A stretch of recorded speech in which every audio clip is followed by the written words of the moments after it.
In today's video, I'm going to teach you how to use a gradient as a mask in Affinity Photo. Using a gradient as a mask is a clean, non-destructive way to fade one part of an image into transparency or blend two elements smoothly. Let's walk through it together so you understand not just how to do it, but why each step matters. Start by opening your image in Affinity Photo. This is your base to work on.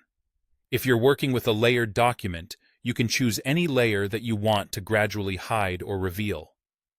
If you need a place to paint or add content, you can also add a pixel layer. Otherwise, simply select the layer you want to mask, so Affinity applies changes to the correct one. Next, we'll add the mask. Go to the Layer menu, choose Mask Layer, and then pick Reveal All. This attaches a white mask to your selected layer. White means everything on that layer is fully visible right now, which gives us a neutral starting point before we apply the gradient. You should see a small mask thumbnail linked to your layer in the Layers panel. Make sure that Mask Thumbnail is selected before the next step because the gradient needs to affect the mask, not the image itself. Now select the Gradient tool.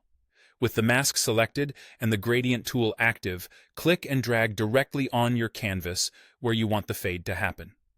The direction and length of your drag define the transition. A short drag creates a quick, sharp fade. A longer drag creates a softer, more gradual blend. If you want the top of your image to fade out, drag from the top down. If you want the left side to fade, drag left to right. You can adjust the angle simply by changing the direction of your drag. Here's the key to how it works. On a mask, black hides the layer, white shows it, and gray gives partial transparency. So wherever your gradient is black, that part of the layer becomes invisible. Wherever it's white, it stays fully visible. The smooth gray tones in between create a seamless transition. If your fade is backwards from what you expected, just reverse your drag direction to swap what's hidden and what's shown.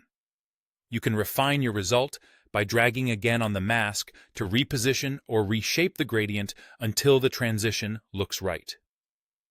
Because this is a mask, your underlying pixels remain intact, letting you revisit and tweak the effect at any time without damaging your image. That's all there is to it. With a simple gradient mask, you can create polished fades and blends quickly and non-destructively.